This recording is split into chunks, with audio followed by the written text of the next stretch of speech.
네, 안녕하십니까. 반갑습니다. 범죄위키의 엄파이어킴 김심판입니다. 오늘도 제가 준비한 영상은 지난주에 이어 화성 연쇄 살인사건의 범인 이춘재 관련 영상인데요. 어느새 네 번째 시간을 맞이했네요. 그것은 즉 이춘재가 언론상 수면 위로 올라온 지가 4주차가 됐다는 얘기이기도 한데, 처음에 이제 이춘재라는 그 인물이 이제 언론 보도에 올라오면서 많은 사람들 놀랍게 했죠. 33년 만에 이제 DNA를 통해 가지고 특정 재소자랑 DNA가 일치해 가지고 화성 범인의 윤곽이 잡힌 거에 대해서 이제 많은 분들이 놀랬고요. 두 번째로는 이제 이춘재가 프로파일러랑 이제 면담을 통해 가지고 자신이 한 범죄들에 대해서 이제 자백을 했고, 그 자백한 내용 중에 보면은 처제 살인사건 제하고 살인사건 총 14건, 강간은 30건 정도를 자신이 범행을 했다라는 그런 진술에 또 한번 저희는 놀랬습니다. 그리고 최근에 화성 연쇄 살인사건의 8번째 사건인 8차 사건도 이춘재 본인이 한 범죄다 라고 진술을 하였죠.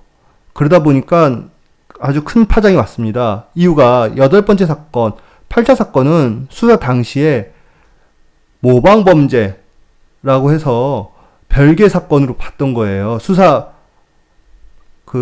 진행을요. 물론 이제 화성 연쇄 살인사건 리스트는 넣었지만 당시 수사 방향은 기존 사건하고 패턴이 달랐기 때문에 별개 사건으로 수사 진행을 했고요. 거기서 나온 단서를 통해 가지고, 증거를 통해 가지고 사건 발생 지역 인근에 거주하고 있던 경기 수리공이었던 윤모 씨를 체포하게 됩니다. 그리고 윤모 씨는 검찰에 송치가 되었고요.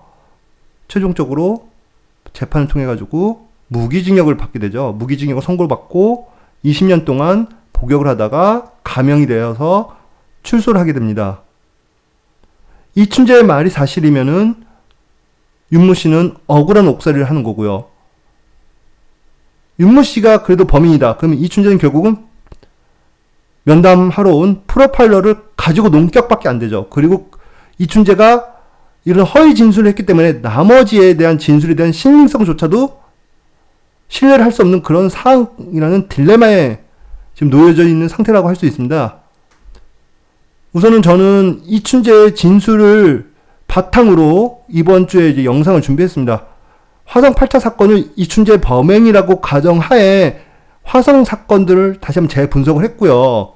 그리고 오늘 이제 영상 후반부에는 이춘재가 청주에서 3년 동안 있는 동안에 어떠한 일들이 있었나, 그걸 한번 다시 한번 이제 분석을 해봤습니다. 그래서 문제가 된 그 화성 연쇄 살인 사건의 8차 사건에 대해서 좀 살펴봤어요. 보니까 발생 지역이 진안리였더라고요. 근데 진안리는 이춘재의 동네예요. 이춘재가 살고 있던 동네였던 거죠. 나중에 제가 또 설명드리겠지만, 제가 이번에 또 영상 만들면서 조사하다 보니까 놀랬어요. 8차 사건 발생지가 이춘재 집에서 이거 뭐 걸어서 3분도 아니에요. 2분 거리? 그 정도였어요. 좀 더 쉽게 말씀드리면은, 내가 아파트 어디 뭐 힐스테이트 1단지 살고 있다. 그럼 그 옆 2단지 정도, 그 정도 수준이에요. 완전히. 그래서 진안리에서 발생했던 연쇄 살인사건만 따로 이렇게 모아서 표를 만들어 봤는데요. 표를 만들어 보니까 역시 놀랄 수밖에 없었던 거죠. 진안리에서 발생했던 사건들은요, 일명 말하는 시그니처라는 게 나타나지가 않았어요. 결박이나 재갈이나 뭐 은분한행, 얼굴에 속을 씌운 그런 행위가 그 어떠한 것도 진안리에서 발생했던 연쇄 살인 사건에서는 나타나지가 않았습니다. 2차 사건, 우리 영화 살인의 추억의 초반부에 나왔던 사건이죠. 그 농수로에서 발견되었던 그 사건도 지금 제가 이제 웬만하면 이제 사진을 안 쓰려고 해요. 이제 그 사체 사진을 쓰다 보니까 저도 좀 부담스럽고 보시는 분들도 좀 많이 불편할 것 같아가지고 그냥 말로만 설명드리겠습니다. 2차 사건 같은 경우는 그냥 올 나체로 그냥 농수를 발견했던 그런 사건인데요. 결박 재갈이 하나도 없었습니다. 네. 얼굴에 속옷을 씌운 것도 없었고요. 네. 6차 사건이 우리 영화 살인의 추억에서 한 중반부에 보면은 나왔던 사건이에요. 뭐 남편을 이제 버스 정류장에서 기다리려고 이제 우산 쓰고 가던 부녀자를 갑자기 그 논두렁 옆에서 갑자기 확 덮치는 그런 장면이 나오잖아요. 그 사건은 이제 바로 6차 사건이라고 생각하시면 되는데, 그때도 그 6차 사건에서도 그 피해자는 결박이나 재갈이 없었어요. 음부난행 당연히 없었고요. 얼굴에 속옷도 안 씌었고요. 그리고 8차 사건, 지금 문제가 되는 8차 사건 같은 경우는 유일하게 이제 실내, 그 집 안에서 발생한 사건인데요. 이것도 마찬가지로 음부난행이나 뭐 얼굴에 속옷을 씌웠거나 결박을 했거나 재갈 이런 게 없었어요. 유독 지난이에서만 발생한 사건만요. 물론 2차 피해자이셨던 분은 송탄에 거주를 하고 있었어요. 그 송탄을 가려고 버스를 타려고 이동하다가 지난이에서 이춘재랑 이제 조우를 해가지고 결국 이제 범행을 당하신 건데, 이춘재 입장에서는 자기네 동네에서 범행을 했기 때문에 피해자도 자기네 동네 사람이라고 생각을 하지 않았을까. 그래서 이춘재 입장에서는 이제 자기네 동네 주민한테는 좀 덜 흉악한 범죄를 하지 않았을까. 일종의 배려? 다른 지역에서 발생한 범죄 같은 경우는 굉장히 뭐 흉악했죠. 네. 근데 유독 지난이에서 발생한 범죄만 이렇게 좀 살인 사건만 이렇게 추리다 보니까 독특한 시그니처가 나타나지 않았다는 거죠. 네. 뭔가 좀 약간 소극적이었다. 상대적으로 다른 사건에 비해서 좀 소극적인 그런 범행이었다고 볼 수가 있습니다. 만약 이런 게 이춘재가 통제가 됐다. 자신이 내가 지난이에서 한 범죄는 좀 더 소극적인 범행을 해야겠다. 상대적으로 그런 게 스스로 통제가 되었던 인간이라면 우려되는 게 뭐냐면, 나중에 이춘재에게 그 검사를 할지 안 할지 모르겠지만 반사회적 인격장애를 척도를 매기는 PCLR 검사라고 있어요. 그 척도 검사 시에 좀 생각하는 것보다 좀 척도가 적게 나올 수도 있어요. 물론 이제 이 반사회적 인격장애라고 할 수 있는 그 범위 안에 점수에 들어갈지 아니면 경계선에 머물지, 그거는 이제 막상 검사를 해봐야만 알겠지만, 우리가 예상보다 생각하는 것보다는 좀 PCLR 그 척도가 낮게 나오지 않을까. 저는 분명 이춘재를 한민족 역사상 최악의 연쇄살인마라는 그런 지금 수식을 좀 붙일 정도로 썸네일 보시다시피 그렇게 나와 있는데요. 근데 그건 그거고, 이제 반사회적 인격장애에 대한 그런 판단은 또 별개일 수도 있어요. 우리가 반사회적 인격장애가 있다서 다 모든 사람들이 다 살인을 한 건 아니잖아요. 그렇기 때문에 그건 좀 약간 별개로 봐줘야 합니다. 네. 그래서 어쨌든 이춘재는 지난이에서 발생한 범죄들에 대해서는 좀 소극적이었다. 이런 게 지금 눈에 띄었습니다. 그래서 그 8차 사건 같은 경우 좀 이따 이제 제가 지도로 보여드리겠지만 진짜 가까웠어요. 너무 가까웠어요. 이게 이해가 안 돼요. 왜냐면 8차 사건 같은 경우는 야외도 아니고 그 피해자의 집에서 범행을 했는데, 이게 만에 하나 실패라도 되면은 이건 뭐 자기 신원 밝히는 건 시간 문제거든요. 지금은 주로 이제 주택 거주 형태가 공동주택, 아파트, 뭐 다세대 주택 이런 형태다 보니까 그냥 막말로 윗집에 누가 사는지, 옆집에 누가 사는지, 뒷집에 누가 사는지, 물론 얼굴은 알아본다 해도 그 사람이 정확히 어디 사는지까지는 파악이 힘든 그런 지금 생활 형태잖아요. 생활 양식이잖아요. 근데 그때 당시에는 이제 화성군 태안읍 진안리, 한마디로 그냥 죄송하지만 시골이에요. 시골이다 보니까 그 집이 띄엄띄엄 있고 충분히 저 사람이 어느 집에 사는지를 정확히 인지가 될 수 있는 그런 상황이었죠. 이춘재랑 그 8차 사건 발생한 그 가정집이랑 불과 제가 알고 있는 그 입수된 정보로는 2집 건너서 집으로 알고 있어요. 두 집 건너서. 그래서 도보상으로도 거의 2분 거리? 2분, 뭐 뛰면 뭐 2분도 채 안 되겠죠. 그 정도로 굉장히 가까운 거리에 집에 들어가서 범죄를 저질렀다. 그게 만에 하나 실패돼서 피해자가 생존하면은 경찰에서 진술할 때 범인 옆에 집 아저씨인데요? 라고 말해버리면 바로 그냥 끝나는 거죠. 그런 리스크가 있는데도 불구하고 이춘재는 그냥 아무 생각 없이 들어간 건지 아니면은 정말 저 집에 살고 있는 피해자가 자신의 그런 범죄 욕구를 불러일으켰는지는 뭐 이춘재만이 알겠죠. 네. 어쨌든 범행 장소에 대해서는 제가 좀 이해가 안 됩니다. 네. 그리고 이게 8차 사건 이전에 저는 이제 맘에 걸리는 게 가정집 방문이 과연 이게 처음일까? 물론 8차 사건일 때는 이제 강간 후 살인이니까 갔기 때문에 그렇지만 이전에 마치 이춘재가 살인을 하기 전에 1차 사건을 제가 예행 연습용, 리허설용 범죄라고 말했듯이 이춘재가 가정집에 침입을 할 때 강간 살인을 하기 전에 강간만 먼저 따로, 강간 사건만 따로 이게 범행을 한 건 있지 않을까? 그런 의문을 지금 갖고 있어요. 근데 그 사건이 이제 암수 범죄로 남아서 이제 드러나지 않았을 뿐이고, 그것도 좀 배제하기가 어렵네요. 제가 볼 때는. 이춘재가 아무 생각 없이 자기네 집에서 굉장히 가까운 집을 들어가서 강간 살인하고 나온다? 이춘재 패턴 봐서는 충분히 그 전에 리허설로 이제 가정집에 들어간 그런 범죄가 있지 않을까. 물론 살인까지는 안 가고요. 그런 범죄가 있지 않을까 그렇게 생각하고 있습니다. 자, 지도를 보시면 아시겠지만 그 번개 마크 있는 데가 이춘재 집이고요.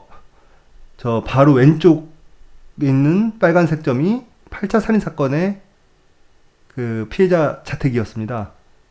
그리고 거기서 좀 더 왼쪽으로 가면은 6차 살인 사건 그 사체 발견지고요. 이제 6차 살인 사건 피해자 집은 좀 더 왼쪽이었 걸로 제가 알고 있어요. 네. 그만큼 굉장히 가까운, 자기네 집에 가까운 곳에서 범행을 저질렀다는 게 저는 진짜 이해 불가합니다. 이거. 그렇다고 뭐 이춘재가 범인이 아니다 그런 의미는 아니고 이춘재의 그런 행동 자체가 이해가 안 간다는 뜻입니다. 오해하지 마십시오.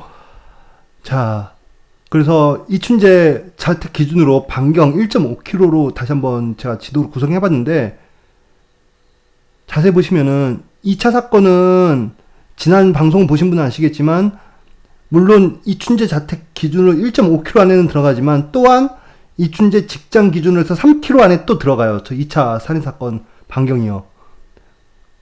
어쨌든 5차 살인사건서부터 언론에서 연쇄 살인사건이라는 게 이제 언급이 되어집니다. 이춘재가 확실히 이제 좀 약간 소극적인 자세를 보일 수밖에 없었던 것이 여기서 좀 나타납니다. 5차 사건 때 이후서부터는요.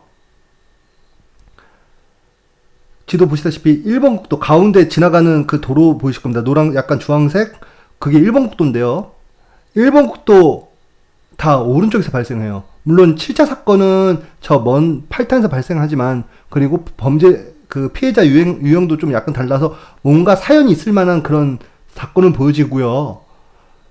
5차 이후 6차, 8차, 9차 사건은요. 전부 다 자기네 그 동네 반경 1.5km 그리고 1번도 오른쪽에서 발생합니다.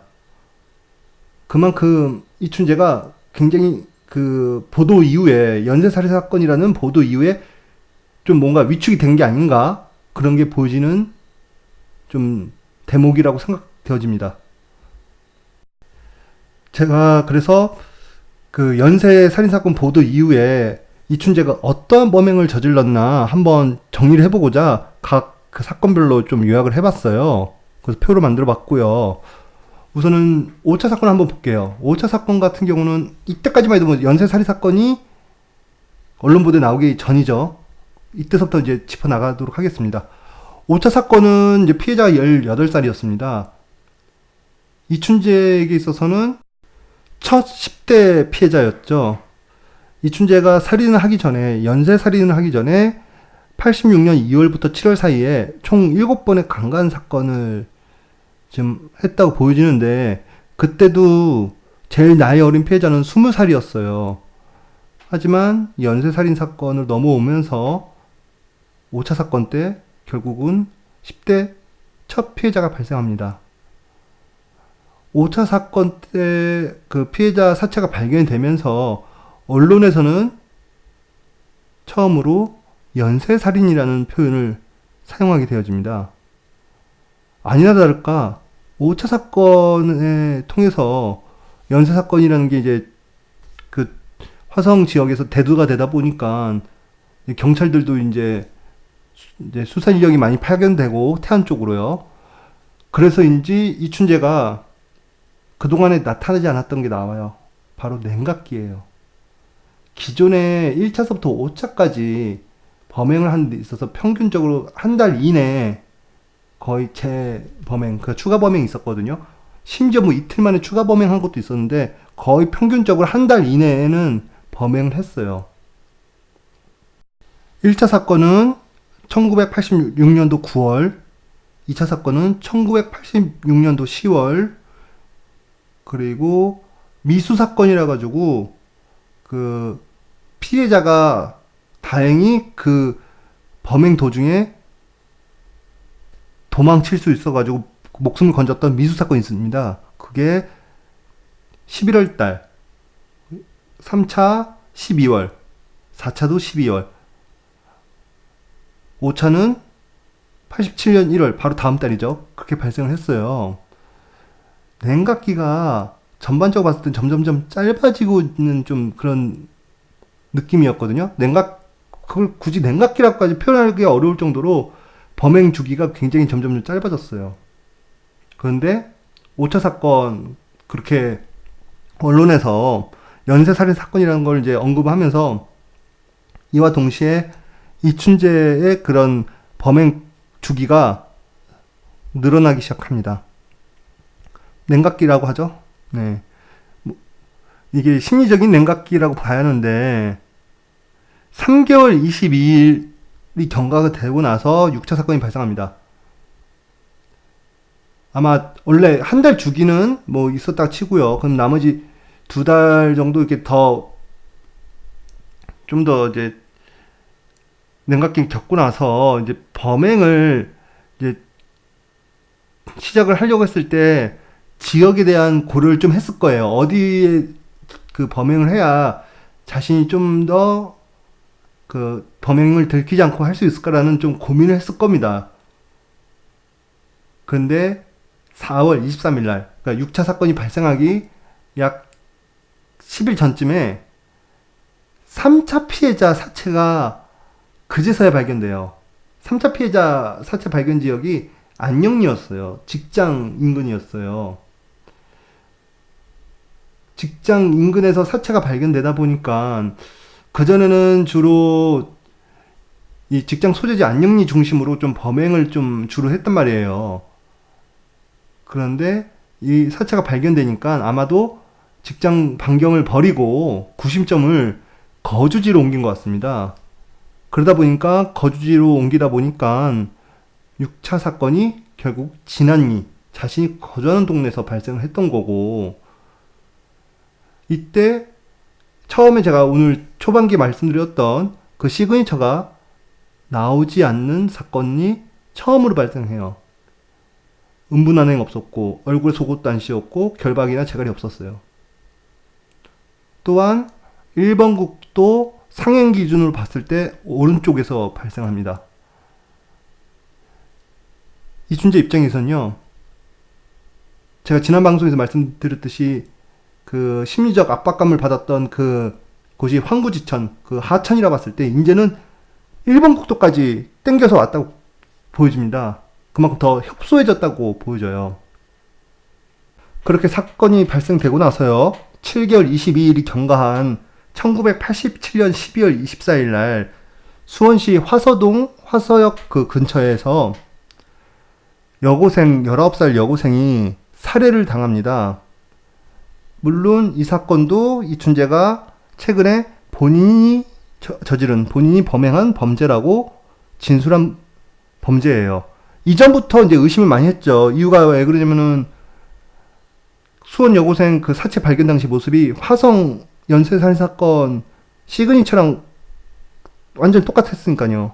그래서 당시 이제 수사진들도 이거는 화성 연쇄살인 사건하고 연관성이 깊다라고 이제 그렇게 봤던 사건인데, 단지 이제 수원에서 발생하다 보니까 화성 연쇄살인 사건에 리스트에 못 들어갔던 그런 사건이죠. 근데 저는 여기서 주목하는 게 뭐냐면 냉각기예요. 냉각기가 7개월 22일이라는 게 경과가 됐다. 처음으로 6개월이 초과된 냉각기라는 점에 대해서 주목을 했어요.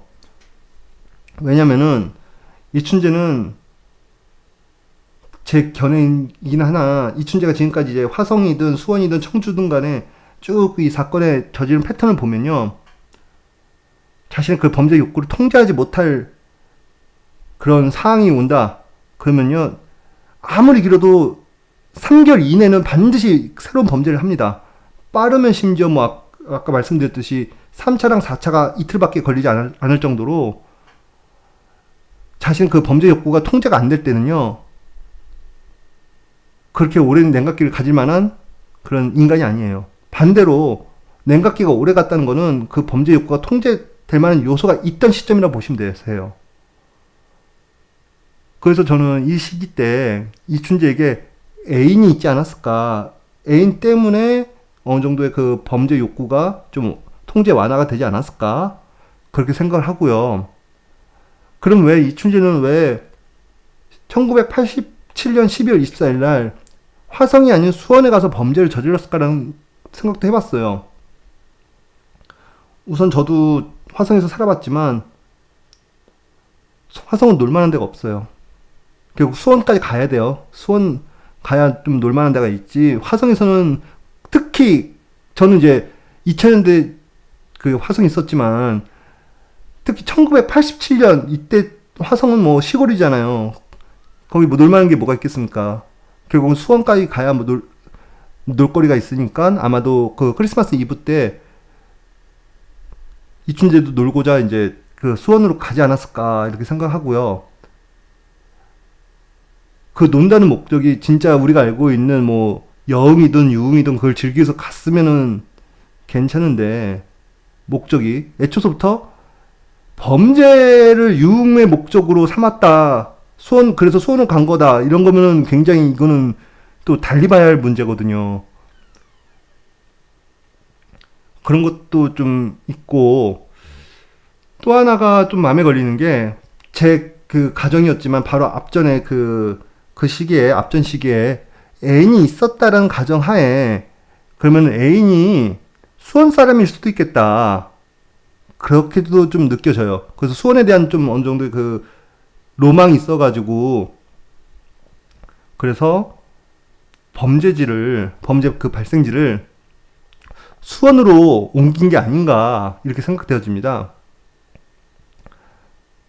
하여튼, 이 사건이 좀 경찰분들한테는 좀 많이 씁쓸한 사건이죠. 이 사건 때문에 이제 그 10대 청소년 중에 한 분이었던 사람이 이제 수사 도중에 사망도 하고, 사망하니까 그로 인해서 또 관련된 경찰분들도 이제 징계를 먹었고, 어떤 분들은 이제 감옥도 갔다 왔잖아요.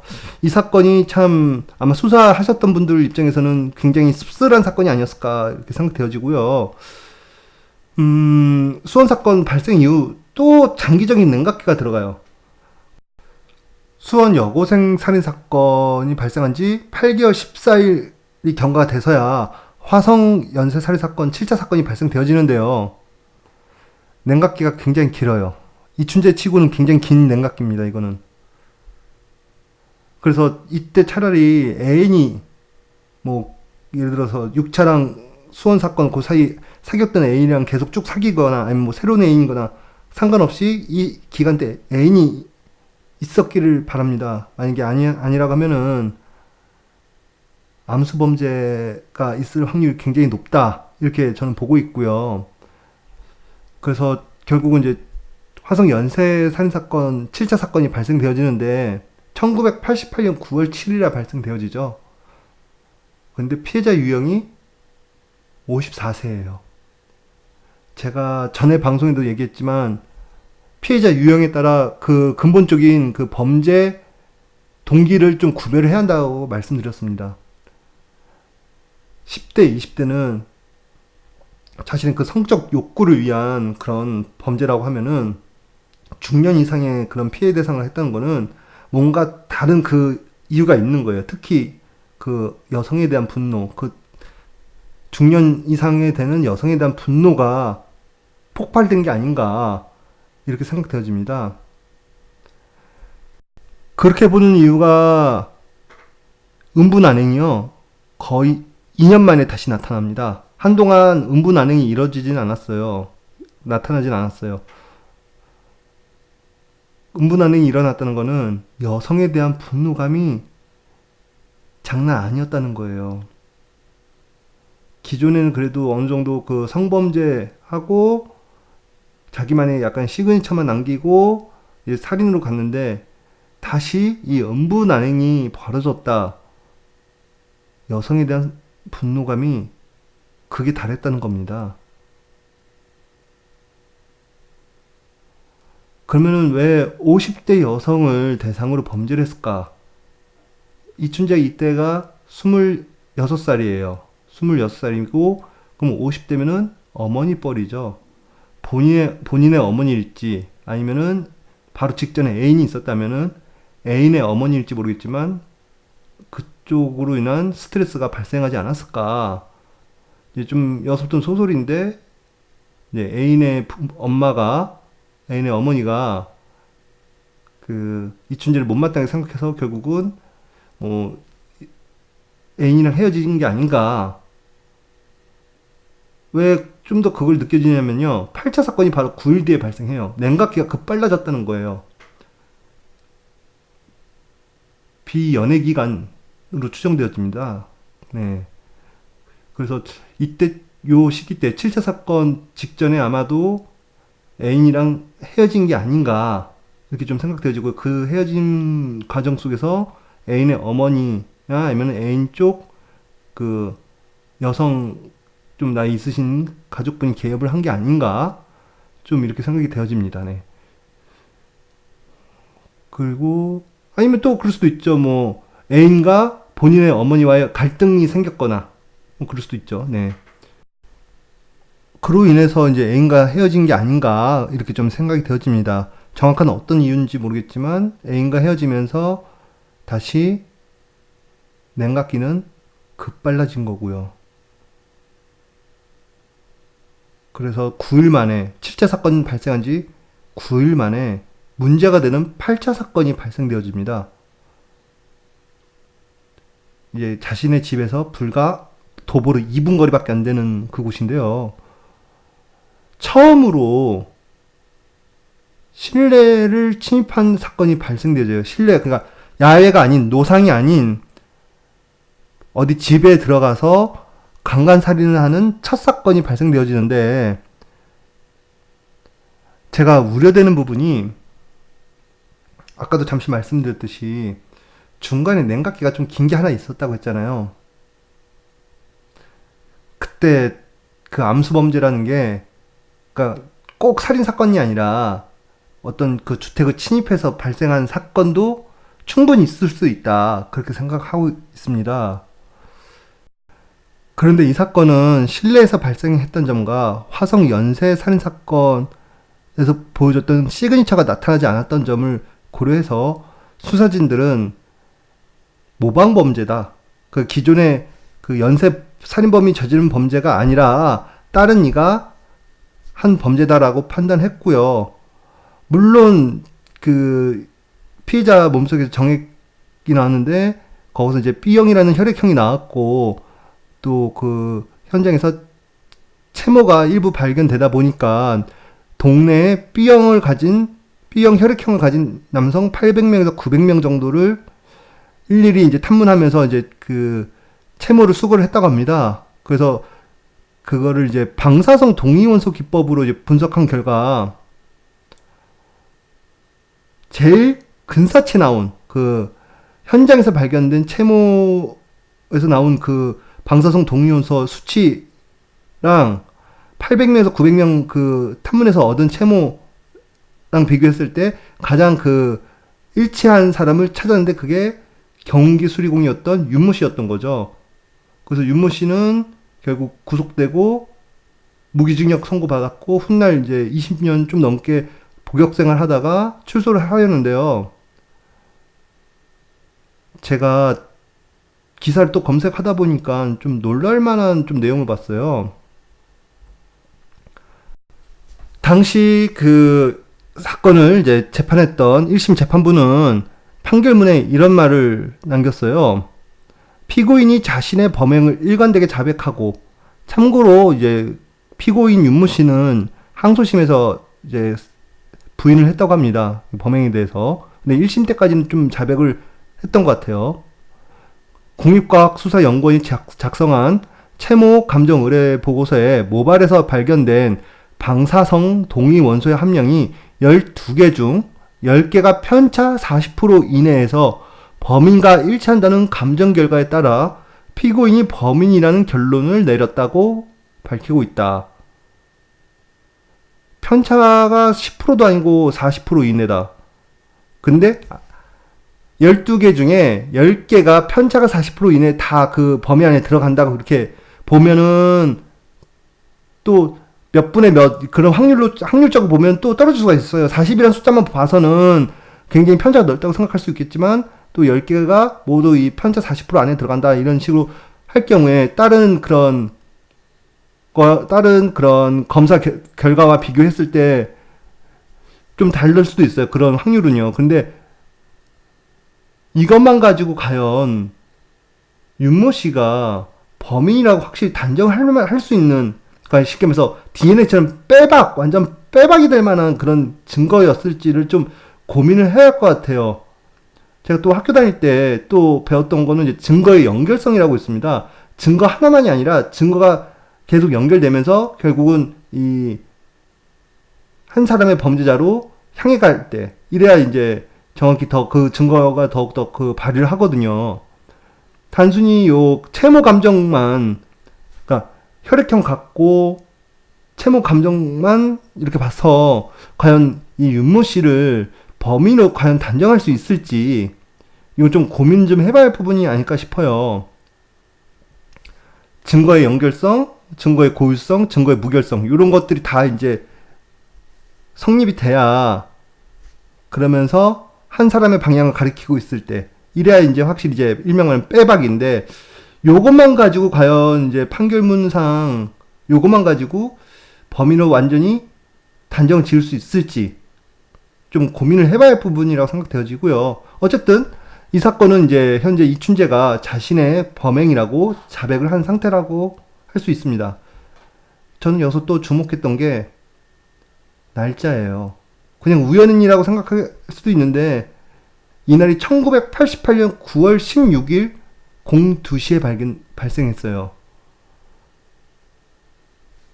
우리가 이제 보통 물론 이제 자정이 넘어가면은 다음날이라고 하긴 하는데, 다음날 아침 되기 전까지는 그냥 그 새벽까지도 그냥 같은 날로 보잖아요. 그럼 이거 전날 밤으로 대입을 했을 때 1988년 9월 15일이라고 할 수가 있어요. 이 날짜를 어찌 보면요. 그럼 1988년 9월 15일은 정확히 화성 연쇄 살인 사건이 발생한 지 2년째 되는 날이에요. 그리고 묘하게도 86년도에 아시안 게임이 있었고요. 88년도에 올림픽이 있었어요. 이건 뭐 전혀 이제 이거 사건 분석하고 상관은 없는데 좀 묘하다 이렇게 좀 말씀드리고 싶습니다. 그러니까 86년도 9월 달에 아시안 게임 있었고 88년도 9월 달에도 올림픽이 있었고, 네.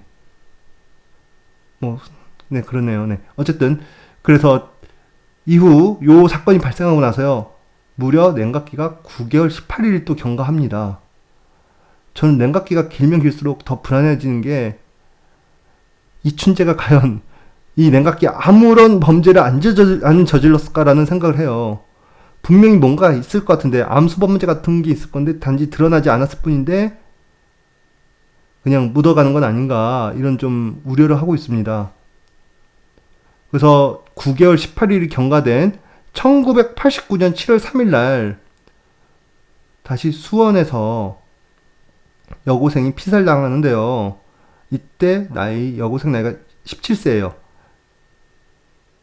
자, 5차 사건 18세고요. 수원 1차 여고생 사건 19세고요. 8차 사건 13세고요. 수원 2차 여고생 사건 17세예요. 10대 중반, 10대 중반에서 이제 고착되고 있다고 봐야 돼요. 피해자가. 물론 중간에 취재 사건 때는 이제 그 50대 여성이 있지만 범죄 원인 동기, 근본적인 그 동기가 다른 범죄로 보기 때문에 순수 이제 그 성적 욕구에 대한 그런 범죄는 지금 거의 10대 중반에 고착화가 되고 있다고 보시면 되겠습니다.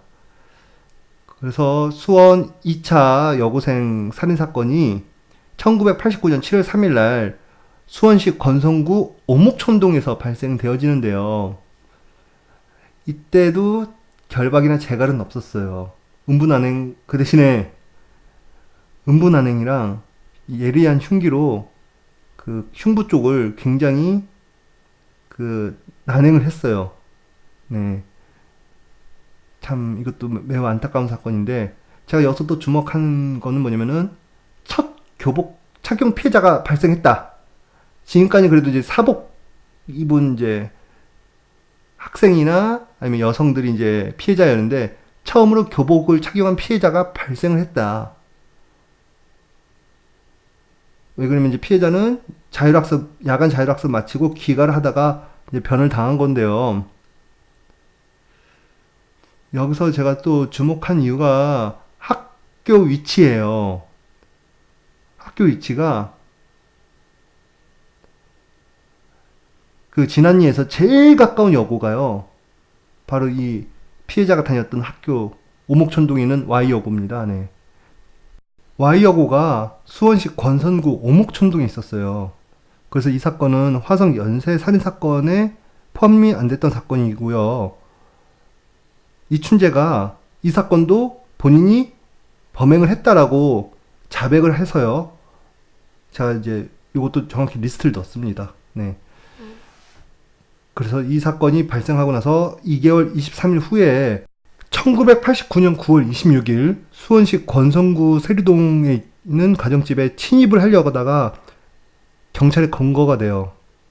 경찰에 검거가 되는데 이때 죄명이 강도, 예비 및 폭행 그걸로 이제 들어가집니다. 근데 제가 봐서는 강도의 목적으로 침입한 게 아니라 8차 사건 때처럼 성범죄, 강간을 위해서 침입한 게 아닌가 그렇게 생각되어지고요. 이춘재는 이제 항소심 통해 가지고 이제 징역 1년 6개월에 집행유예 2년으로 출소를 하게 되어집니다. 초범이다 보니까 이제 법원에서도 이제 실형이 아닌 집행유예로 이제 좀 판결을 해준 것 같아요. 제가 주변 사람들한테 우스갯소리로 이 얘기합니다. 우리나라에서 제일 최고의 변호사는 김앤장, 태평양, 하우, 이런 데가 아니라 초범이다. 초범이 최고의 변호사다. 이렇게 얘기할 정도로 우리나라는 이제 초범에 대해서 굉장히 선고함에 있어서 법원이 선고함에 있어서 굉장히 관대하죠. 네. 그래서 그때 이춘재는 초범 사유로 집행유예 판결을 받고 1990년 4월에 출소를 하게 되어지는데요. 제가 수원 2차 사건에서 이 강도 검거된 그 기간이 2개월 23일이라는 걸 좀 주목을 했어요. 아, 이거 보고 이춘재는 냉각기가 3개월 이상 길어질 인간이 아니다. 물론 통제 완화가 될 만한 요소가 있으면 3개월이 넘어가겠지만 그런 요소가 없다는 전제 하에 이춘재는 3개월을 넘길 수가 없다. 그렇게 판단했던 겁니다. 그래서 또한 지금 가정집에 침입을 했다고 하잖아요. 이미 그 전에 가정집을 침입을 해본 경력이 확실히 있다. 이것도 확실히 느껴집니다. 어쨌든 이춘재는 그래서 이 사건으로 인해서 강제적인 냉각기죠. 왜냐면 구치소에 수감되어지고 출소 이후에는 또 몸도 사렸을 거 아니에요. 하지만 본인의 범죄 욕구 19를 결국 이겨내지 못하고 집행유예 기간 동안 또 범죄를 저지르죠. 1990년 11월 15일 날 태안읍 병점리 야산에서 14세 중학생 여중생이 피살되어집니다. 지난 방송에도 말씀드렸듯이 제가 이제 일일이 이제 사진은 다 공개할 수 없지만 가장 화가 많이 나는 사건이에요. 네, 그 사체의 그런 상태를 봤을 때, 네, 굉장히 화가 많이 납니다. 그 영화 살인의 추억 후반부에 나왔던 그 사건이에요. 바로, 네, 이 사건이. 참, 너무 할 말을 잃게 하는 사건인데요. 이 사건은 이제 두 번째 교복 착용 피해자가 발생했던 사건이에요. 방금 앞에서 말씀드렸던 수원 여고생 2차 사건, 그러니까 Y여고 학생 사건이 첫 번째 교복 착용 피해자 사건이고요. 그리고 바로 다음 살인 사건이 바로 9차 사건이면서 두 번째 교복 착용 피해자 사건이에요. 여고생, 여중생. 어쨌든 이 사건이 발생하고 나서 이춘재는 1990년 12월부터 청주로 이동합니다. 직장을 구하기 위해서요. 이때부터 이제 화성과 청주를 이제 왕래하던 시기인데요. 90년 12월 이후서부터. 청주에서도 당연히 이 인간은 당연히 범죄를 저지릅니다. 본인도 또 이제 이번에 또 자백한 범죄이기도 한데요. 제가 이제 임의적으로 붙였지만 청주 1차 사건이라고 1991년 1월 26일 날 발생하였습니다. 9차 화성 사건하고 불과 2개월 11일 차이예요. 3개월이 안 되죠. 피해자는 17살입니다. 자, 수원 여고생, 1차 여고생이죠. 1차 여고생 사건이 발생하고 나서부터 제가 그 앞전에 이제 이춘재가 이제 연애를 했을 거라고 좀 가정을 했잖아요. 그 수원 여고생 1차 사건 앞전에. 그러고 나서 이제 수원 여고생 사건이 발생했다 이렇게 말씀드렸잖아요. 이때서부터 한번 피해자를 한번 볼게요. 수원 여고생 19살. 물론 7차 사건은 이제 범죄 동기가 좀 다르니까 좀 제끼고, 그 다음에 8차 13살 수원 여고생 2차 사건 18살, 그리고 9차 사건 14살, 청주 1차 사건 17살. 10대죠. 다 10대에 몰려 있습니다. 지금 피해자가. 20대도 없어요. 30대도 없고요.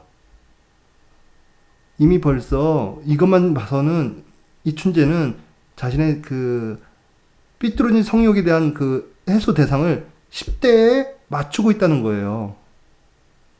또한 이제 청주 사건 같은 경우는 역시 그 화성 연쇄 살인 사건에서 보여줬던 그런 시그니처들이 그대로 나타납니다. 결박도 했고 스타킹으로 이제 목을 이제 좀 조인 부분들, 그런 부분들이 화성 연쇄 살인 사건에서 그대로 이제 나오곤 하는데요. 이 청주 1차 사건도 이춘재가 본인이 한 범죄라고 자백을 한 상황입니다. 그리고 나서 다시 화성에서 10번째 살인사건이 발생되어집니다. 1991년도 4월 3일 날 동탄면 반송리에서 69세, 한국 나이로 70세죠. 그 피해자가 발생되는데 청주 1차와 화성 10차 간의 그 간격이 냉각기가 4개월 17일인데요. 저는 이 냉각기는 좀 무시를 해야 한다고 생각합니다. 왜냐면은 10차 사건 피해자가 69세 노인이에요. 범죄 동기가 다른 성향의 범죄로 보고 있어요. 이거는요. 그리고 마침 이 시기는 언론 보도에서 나왔지만 이 시기는 벌써 이춘재가 연애를 하고 있던 시절이에요. 그러니까 좀 더 쉽게 말씀드리면 연애를 하고 있던 시절에는 성적 욕구를 위한 범죄는 거의 없다. 그럼 중년이나 노년들을 상대한 범죄는 뭐냐? 말 그대로 여성에 대한 분노에 대한, 특히 그 세대에 맞는 그 여성 분노 표출이 그 범죄로 이어진다. 이렇게 생각하고 있습니다. 네. 이후 이춘재는 1991년 7월달 애인과 결혼합니다. 애인과 결혼했음에도 불구하고 계속 화성과 청주를 왕래합니다. 왜냐면은 이춘재는 청주의 정확한 주거지가 없었나 봐요. 하지만 결혼을 하면은 처가살이를 충분히 할 수가 있잖아요. 왜냐면 직장도 그 청주에 있기 때문에.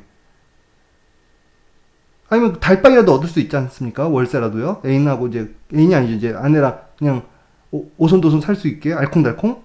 근데 화성과 청주를 계속 왕래했고 언론 보도를 보면은 그 부인이 화성에서 시집살이를 했다고 합니다.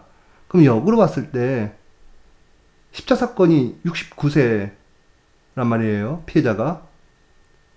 제가 머릿속에 그려지는 그림은 바로 그거예요. 이춘재가 자기는 결혼을 하면은 청주에서 살겠다. 근데 아마 집에 할머니가 아마 무슨 소리냐. 당연히 시집살이 해야 하는 거 아니냐, 며느리가. 그것 때문에 아마 이춘재랑 할머니랑 큰 갈등이 있지 않았을까. 그렇게 좀 생각을 합니다. 제가 이제 지금까지 이춘재가 결혼하기 전까지의 그런 행각들을 좀 정리하면서 딱 또 특이하게 발견한 내용이 있어요. 이춘재는요, 중년 이상의 그런 피해자를 선정할 때는 절대 자기네 동네에서는 선정 안 했습니다. 1차 사건 71세 할머니는 태안읍 안영리, 자기 집에서 약 3km, 직선 거리로 3km 정도 됩니다. 그리고 7차 사건 같은 경우는 팔탄면 가재리 10km 정도 돼요. 10차 사건은 동탄면 반송이 약 4km 정도가 됩니다. 최소 자기 생활 반경이라고 할 수 있는 진안이나 병점리나 황계리에서는 그런 어르신들을 대상으로 범죄를 하진 않았다. 이걸 어떻게 받아들여야 할까 고민이네요. 한마디로 후달려서 그런 건지, 아니면은 그래도 최소한 동네 분들한테는 엄한 짓 하지 말자, 이런 게 좀 동네 어르신들한테는 그러지 말자라는 그런 건지 모르겠지만, 어쨌든 예, 어르신들 대상으로 한 피해는 자기네 생활 반경에서는 이루어지지 않았다, 이렇게 나오고 있고요. 이것도 좀 신기한데, 이춘재가 이제 총 처제 살인까지 포함해서 총 15번의 살인을 합니다. 물론 더 있을 수도 있죠. 어쨌든 15번 중에 7번이 중고생 및 10대를 대상한 범죄예요. 거의 반을 차지하잖아요. 그러니까 15번 중에 제가 말씀드린 1차 사건은 어차피 리허설 목적으로 한 거기 때문에 그거를 이제 하나 빼면 14번이고, 그리고 처제는 또 특성 경우라 봤을 때 또 하나 빼면 13번이라고 봤을 때 7건은 그럼 반 이상을 차지하고 있다는 거죠. 과반 이상을 차지하고 있는 건데, 유독 피해 대상이 없던 유형이 있어요. 대학생이에요. 그럼 이춘재 근처에 대학이 없었냐? 그렇지가 않아요. 이춘재 집 거주지 3km 반경 내에 한신대학교 있었고요. 이춘재 직장 일땡 전기 거기 기준으로 또 3km 반경 내에는 수원전문대, 지금의 수원과학대죠. 그리고 수원대학교 있죠. 한신대학교 있었죠.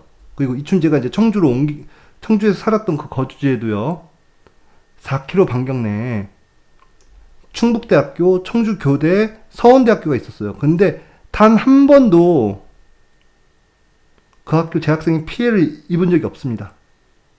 이춘재가 유독 여대생은 전혀 범죄 대상을 삼지 않는 이유가 특별히 어떤 이유가 있을까요? 제 머릿속으로는 지금 그려지는 거는 딱 하나예요. 이춘재가 대학을 안 나왔잖아요.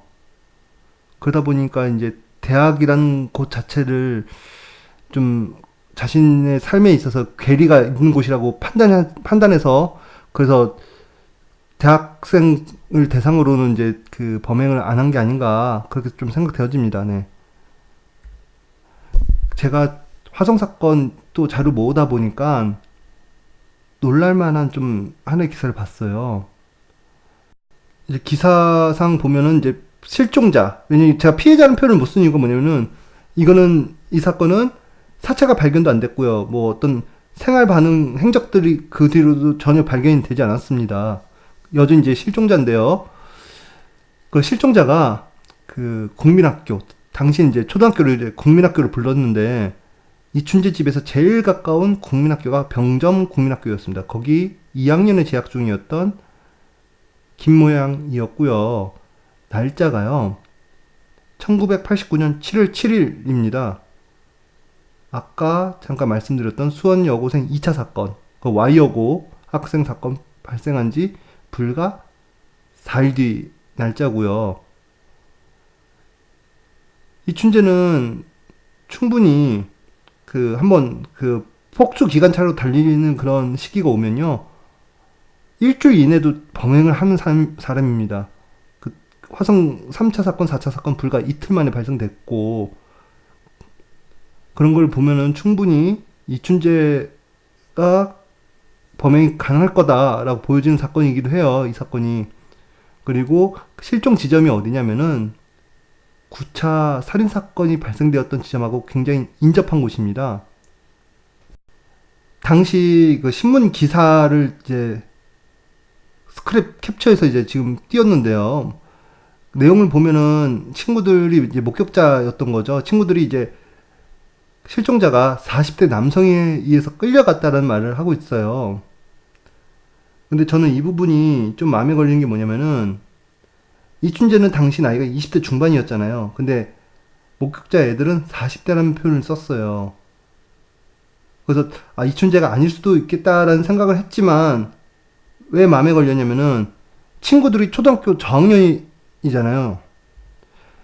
초등학교 저학년들이 보았을 때 성인 남성에 대한 나이대를 정확히 구별을 가늠할 수가 있을까? 그래서 이 나이대한 부분이 좀 신뢰성이 다소 부족할 수도 있다. 그러면은 충분히 이춘재도 이 사건에 관련성이 있을 수도 있겠다라는 좀 생각을 해봤습니다. 그래서 지도상 다시 한번 이제 보여드리는데요. 그 8세 여아, 그 국민학교 2학년 학생이었던 김모양이 사라졌던 실종 지점이 그 9차 살인사건 발생 지점 바로 윗지점입니다.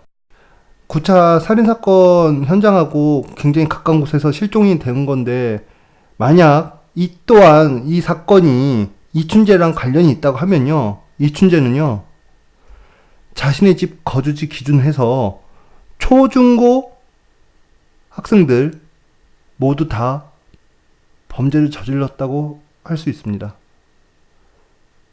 소름이 끼치죠. 네.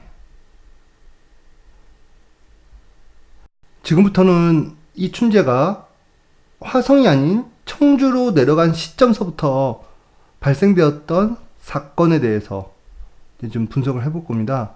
지금 보시는 지도는 이제 복대 이동을 중심으로 해서 반경 4km를 보여주는 지도인데요. 제가 왜 반경 3km가 아닌 4km로 잡은 이유는 제가 전 방송에서도 말씀드렸듯이 이 심리적 배리어가 이춘재가 당시 황구지천을 기준으로 제가 그 심리적 배리어를 이제 좀 고려를 했잖아요.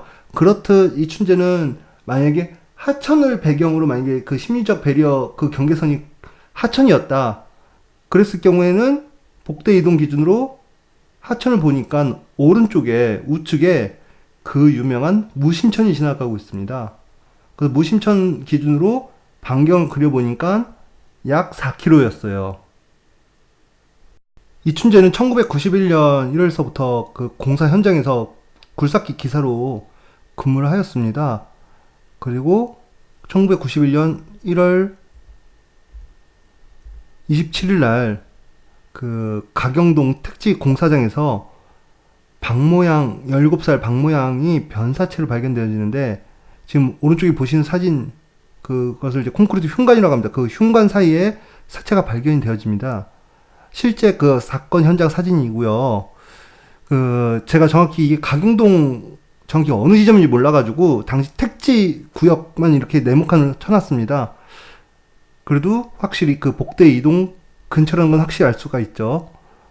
이 사건은 이춘재도 이제 본인이 한 범죄라고 자백을 한 사건입니다. 그런데 저는 이제 이춘재가 냉각기가 아까도 말씀드렸듯이 3개월 이상을 못 버틸 인간이라고 봤을 때 충분히 다른 여죄가 있을 거라 생각했고요. 열심히 이제 좀 자료를 수집을 하다 보니까 같은 해 91년 3월 7일쯤에 청주시 남주동에서 살인사건이 발생한 내용의 기사를 봤어요. 근데 기사 내용을 좀 곰곰이 읽어보니까 이춘재 범행하고 좀 약간 괴리감은 솔직히 있어요. 하지만 그 지도상 표기를 하다 보니까 복대 이동 반경 4km 안에 들어왔던 사건이라 우선 표기는 해놨습니다. 그리고 이제 3월 달서부터 제가 알기로 이제 본격적인 연애를 한 걸로 알고 있어요. 91년도 한 1월경쯤에 이제 그 포크레인 기사로 일하면서 그 같은 회사죠. 같은 회사의 경리랑 썸 타다가 이제 한 3월경서부터 이제 그 본격적인 연애를 한 걸로 제가 이렇게 알고 있는데, 계속 이제 또 저는 기사를 찾아봤죠. 92년도 4월 18일 날 복명동에서 그 해물탕집 주차장에서 그 한 여성이 변사체를 발견되어집니다. 34살이었나 32살 정도쯤 되는 여성이 이제 그 사망한 채 발견된 사건이 있었고요.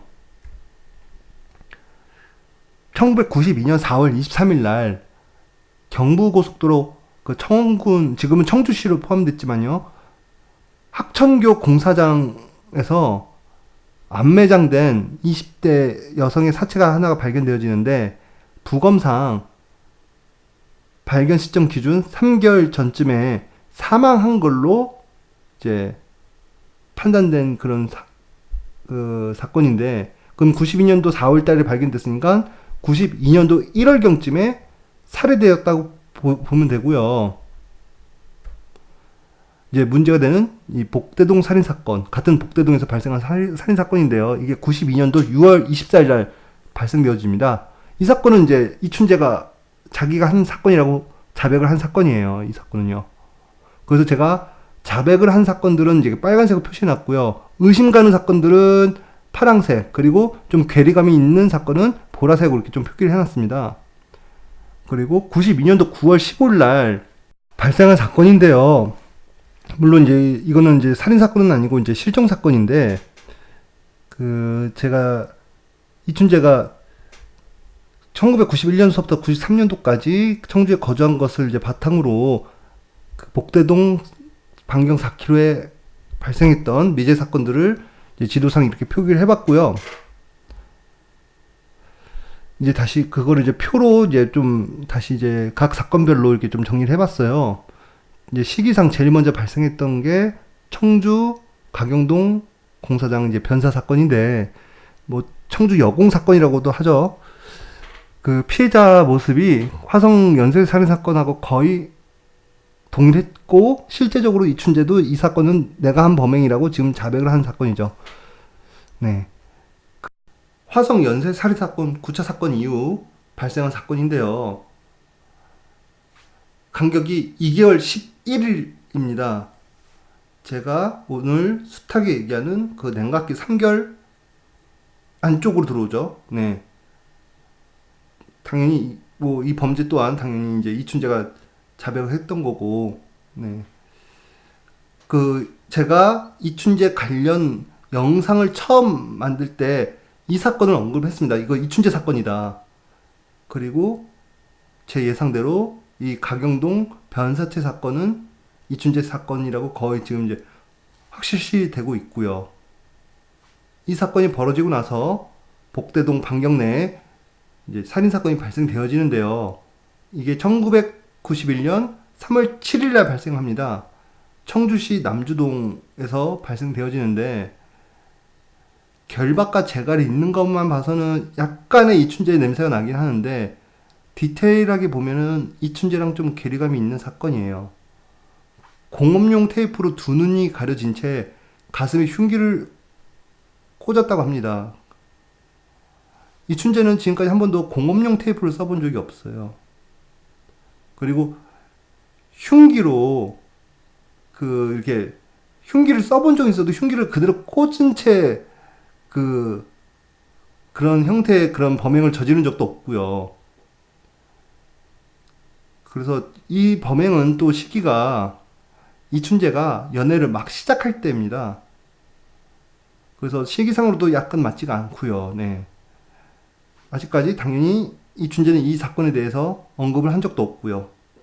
그래서 이 사건도 저도 이거는 좀 이춘재랑 좀 차이점이 있는 범죄로 보고 있는데, 단지 이춘재가 거주할 때 발생했던 미제 사건이라 한번 넣어봤습니다. 다음 사건은 1992년도 1월경에 발생했던 사건이에요. 실제적으로는 1992년 4월 23일날 이제 사체가 발견되어지는데, 부검 결과 3개월 전쯤에 사망한 것으로 추정하다 보니까 역산해서 이제 사건 발생일을 92년도 1월경으로 본 거죠.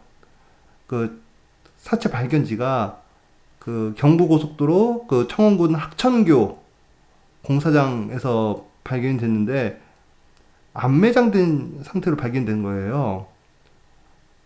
40cm 깊이 정도의 안매장된 상태로 발견됐는데, 저는 이 사건을 이춘재 냄새가 많이 난다고 보고 있습니다.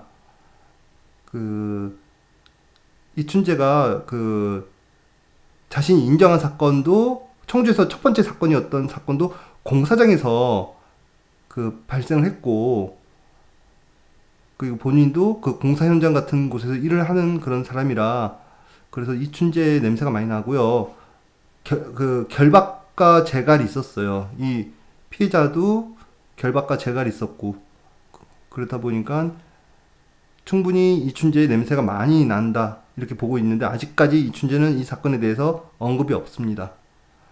시기상으로 이 시기가 어떤 시기냐면은 이춘재 부인이 임신을 하고 있는 기간이에요.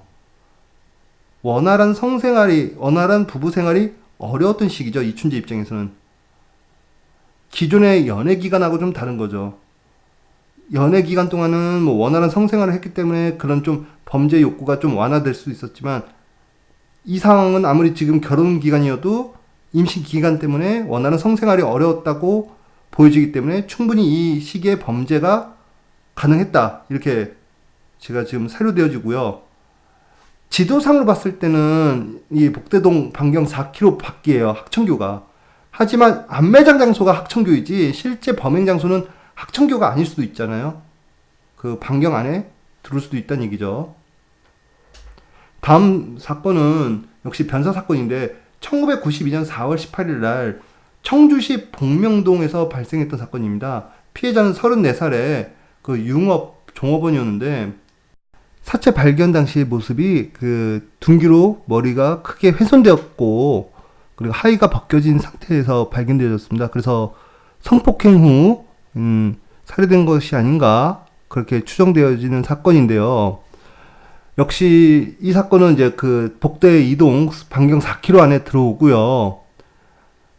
학천교 변사 사건이 만약에 이춘재라고 할 경우에, 아까 말씀드렸듯이 92년도 1월 경쯤에 일을 한 이제 중순이라고 했을 때 딱 3개월 안에 들어오는 범행이죠. 네. 또한 이 시기도 역시 이춘재 부인이 임신 기간이라 원활한 부부 생활이 어려웠을 시기로 사료되어집니다. 단지 그전에 이춘재의 범행하고 좀 차이점이 뭐냐면은 둔기를 사용했다. 둔기를 사용했다는 점이 좀 독특하고, 그리고 이춘재가 1차든 아니면 아까 말씀드렸던 청주 1차는 이제 가경동 공사장이고요. 그리고 학천교 사건도 만약 이춘재다, 그럼 이춘재는 주로 공사장 쪽에서 이제 범행을 이제 좀 했던 건데, 여기는 이제 호텔도 있고 식당도 많은 곳이라, 그래서 이 사건도 과연 이춘재 범행이 맞을까 라는 좀 의심이 들어요. 저 개인적으로는 이건 이춘재 범행으로 좀 보기가 어렵다 이렇게 보고 있는 사건이에요. 하지만 성폭행 사건이 있다 보니까, 그래서 아까 남주동 사건보다는 좀 괴리감이 좀 덜 떨어지기 때문에 제가 파란색으로만 표시해 놨습니다. 네.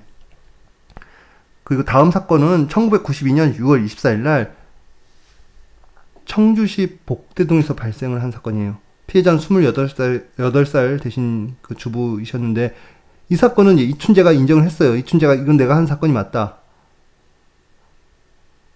그 당시 그 사체 발견 당시의 모습이 하의는 벗겨진 상태였고요. 그러니까 이제 성범죄와 관련이 있었던 거죠. 그리고 교살이었어요. 이춘재는 거의 대부분의 그 살인 방법을 교살로 택했는데, 단지 여기서 좀 특이한 점이 뭐냐면은 전화기 줄로 이용한 교살이었다는 거죠.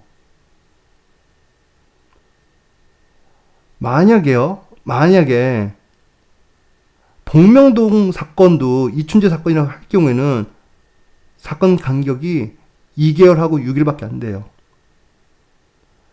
역시 이 시기 또한 이춘재 부인이 거의 이제 임신 기간이 거의 이제 만삭에 가까운 그런 시기로 알고 있습니다. 네. 그래서 이때까지도 이춘재는 정상적인 부부 생활이 어렵지 않았을까 이렇게 고려가 되어지고요. 마지막으로 이제 언급드릴 사건은 실종 사건이에요. 1992년 9월 15일 날 발생한 사건인데, 청주시 사직동의 그 노상에서 발생된 실종 사건입니다. 그 41세 주부이셨는데, 그 남편분의 그 진술에 의하면은, 지금 거의 보기 힘들지만 옛날에는 이제 그 집에 화장실이 없고 그 다세대 주택 그 그냥 따닥따닥 모이는 집에 보면은 5개의 그 공동 화장실 같은 데가 있어요. 5개나 아니면 아예 그냥 그 대문 바깥으로 그쪽으로 이제 화장실 입구가 있는 그런 구조였던 것 같은데, 아내가 이제 화장실 가겠다고 나간 뒤로 들어오지 않았다고 합니다. 속옷 차림으로 나갔다고 하는데 그 뒤로는 이제 돌아오지 않았다, 그런 사건인데, 제가 이 사건을 넣을까 말까 하다 고민했어요. 근데 넣은 이유는 첫 번째로는 이제 복대동 4km 반경 안에 발생된 사건이고, 날짜가요 9월 15일이에요. 또 9월 15일이에요. 그래서 그냥 마음에 걸려서 이 사건도 넣어봤습니다. 근데 9월 15일은 물론 이제 좀 이춘재한테 상징적인 날일 수도 있지만, 다시 이춘재 당시 시기를 고려하면은 이춘재가 이때 이제 아들을 등남한 상태라, 그래서 범인 확률이 좀 떨어지긴 합니다. 네. 우선은 그래도 그 복대동 반경 4km 안에 발생된 미제 사건이라 넣어봤습니다. 그래서 그 이춘재가 청주에 오면서 좀 변화가 있었어요. 우선은 피해자도 그 결혼하기 전까지는 확실히 피해자가 10대였어요. 근데 결혼한 이후에 그 만약 복대동 사건만 봐서는 피해자 20대 후반으로 피해자 연령이 좀 상향되었고요. 그리고 결혼 이후로 범행 수법이 좀 변화가 생겼어요. 스타킹이나 속옷을 이용한 교살이 아니라 전화기줄로 이용한 교살로 바뀌었고, 처제 살인 사건만 봐도 둔기를 이용하고 나서 액살로 또 바뀌었습니다. 중요한 거는 둔기를 사용했다는 점, 이게 또 하나의 또 포인트라고 할 수가 있고, 다시 말씀드리는 거지만 청주에서도 역시 마찬가지로 그 여대생을 대상으로 한 범죄는 없었다.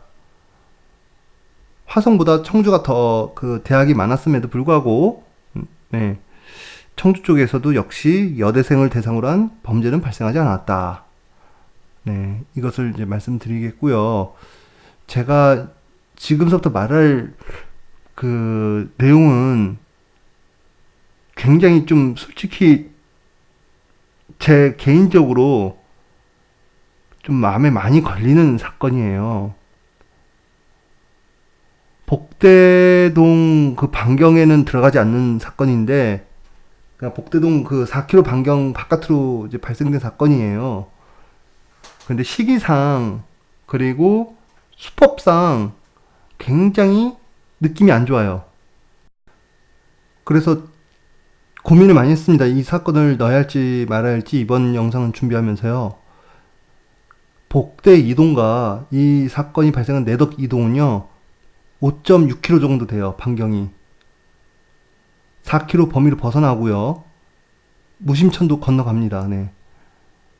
그리고 이 사건이 어떻게 보면은 이춘재와 관련이 있어 보이면서도 이춘재랑 관련이 없어 보이기도 해요. 하지만 제가 이 사건을 이번 영상 준비하면서 넣게 된 이유는요, 좀 이따 또 설명드리겠지만, 이 사건도 이제 그 화성 8차 사건처럼 당시 범인이 검거가 됐고 이제 그 법원으로부터 이제 선고를 받긴 받았어요.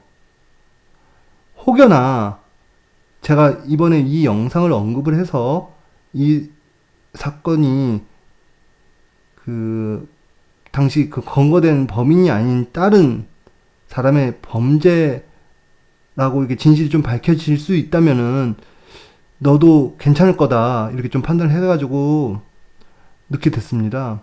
물론 이제 보시는 분들에 따라 이게 좀 개인차가 있을 수도 있는데요. 한번 제가 그 이 사건에 대해서 좀 설명을 드리고 이제 생각을 해보셨으면 합니다. 네.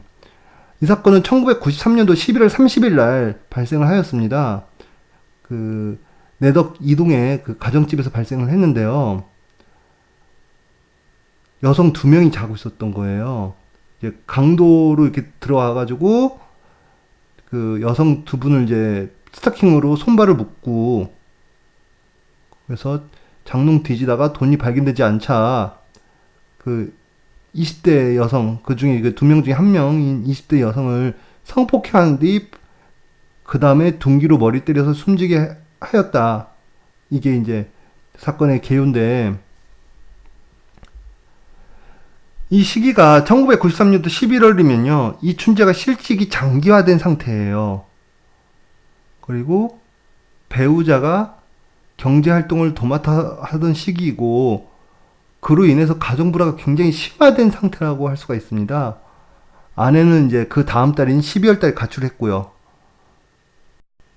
해당 사건의 그 범죄 과정을 보면요. 스타킹을 결박을 하고요. 성폭행하고 둔기를 사용해서 피해자를 살해를 했다고 합니다. 화성살인사건과 처제사건이 혼합된 느낌이 굉장히 많이 강했어요. 제가 딱 이 기사를 봤을 때. 그런데 94년도 1월 27일 날 임모 씨라는 사람이 그 수원에서 훔친 차량을 몰다가 그 94년 1월 27일 날 새벽에 청원군 북일면 마산리에서 경찰의 불신 검문으로 붙잡히게 됩니다. 이때까지만 해도 뭐 절도 혐의로 이제 붙잡혔겠죠. 그런데 이날 저녁에 나온 보도 자료에 의하면은 방금 전 언급한 사건의 범인으로 네. 그 자백을 한 걸로 해가지고 구속영장이 신청된 걸로 나와 있는데요. 그 외에도 이제 또 그 1월 9일이죠. 1월 9일 날 또 다른 강간 사건의 또 피의자로 네, 구속영장이 이제 신청된 걸로 이렇게 보도자료가 나왔는데 이걸 보면서 많은 의심이 가더라고요. 수원에서 차량을 줬던 게 93년도 12월인데 이 사람이 임모 씨가 거주지가 당시 충남 영기군 현재 세종시거든요. 그러면 새벽에 청주에서 강도를 하려면은 이미 벌써 차량이 있었어야 하는 건데 11월 달에 근데 차량 절도는 12월에 했다는 거죠. 그리고 임모 씨 진술에 의하면은 당시 그 강도 때 살인 도구를 둔기로 사용했다고 한 게 소형 소화기라고 이렇게 진술을 했어요. 강도 범죄 시 둔기도 잘 안 사용할 뿐더러 그러니까 퍽치기 같은 거는 당연히 둔기를 사용하지만 가정집에 침입을 했을 때는 둔기보다 흉기를 많이 사용하거든요. 근데 둔기를 사용했다는 점 그리고 둔기 중에서도 일반적으로 잘 사용하지 않는 소화기를 사용했다는 점이 좀 많이 좀 부자연스러웠고요. 또한 임모 씨가 이 사건 말고도 94년도 1월 9일 날 발생한 강간 사건의 범인으로 또 지목이 되었어요. 근데 그 강간 그 사건 그러니까 혐의 가정이 버스 정류장에서 기다리던 사람을 흉기로 위협해서 인근 야산까지 끌고 가서 강간을 했다고 이렇게 되어 있는데 1월 달이면 굉장히 춥잖아요. 그리고 이미 벌써 임모 씨는 훔친 차량이 있는데도 불구하고 굳이 힘들게 그 피해자를 야산까지 끌고 가 그 야외에서 강간을 했다는 것 자체가 좀 이해가 안 된다고 하겠습니다. 네. 임모 씨는 이제 그 뒤로 검찰에 이제 송치가 됐고 수감이 돼가지고 재판을 받다가 자살을 시도해요.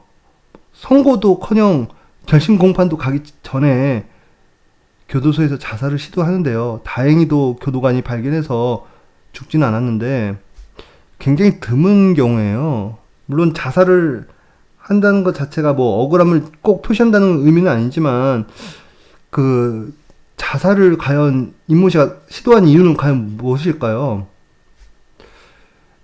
더욱더 이 사건의 범인이 임모 씨라는 단정하기는 더더욱더 어려운 정황으로 이렇게 좀 흘러가고 있고요. 하지만 결국 재판부는 임모 씨에게 사형을 선고합니다. 예전에 또 제가 말씀드렸는지 모르겠지만 그 이춘재가 지금 자기가 범행을 했다고 인정한 청주 강용동 공사장 사건도 당시 경찰이 상습 절도범이었던 박모군을 강용동 공사장의 범인으로 지목을 해서 결국은 검찰에 송치가 되었고요. 다행히도 그때는 재판부가 박모군을 무죄로 판결해서 석방해 줍니다. 아이러니하게도 임모 씨도 절도범이었어요. 잡힌 거는. 근데 체포 당일날 바로 신문 기사에 임모 씨가 뭐 강도 강간 살인 및 또 다른 사건에 또 강간을 했다 이런 식의 이제 보도가 나갔잖아요.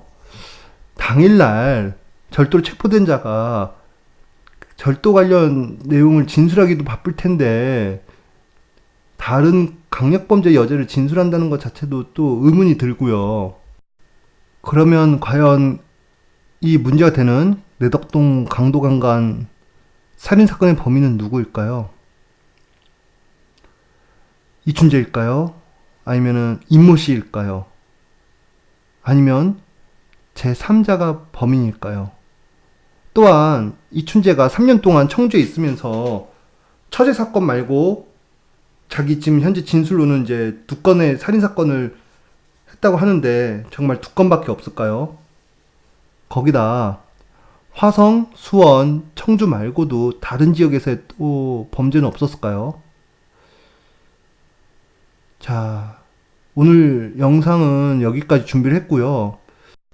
다음 주 내용은 줄곧 제가 말씀드렸던 충북 영동 여고생 사건을 이제 준비를 하려고 하는데요. 일주일 사이에 또 이춘재가 이슈가 될 만한 그런 진술들을 한다. 아니면은 반대로 기존에 진술한 내용에 대해서 번복을 하거나 크게 수정할 경우에는 역시 이춘재 5편으로 이렇게 좀 준비해서 여러분과 만나 뵙지 않을까 싶어요. 우선은 현재 계획은 그렇습니다. 오늘 이렇게 긴 영상 끝까지 봐주신 모든 분들께 감사드리겠고요. 다음 시간에 뵙도록 하겠습니다. 이상 범죄 이키의 엄파이어 김심판이었습니다. 감사합니다.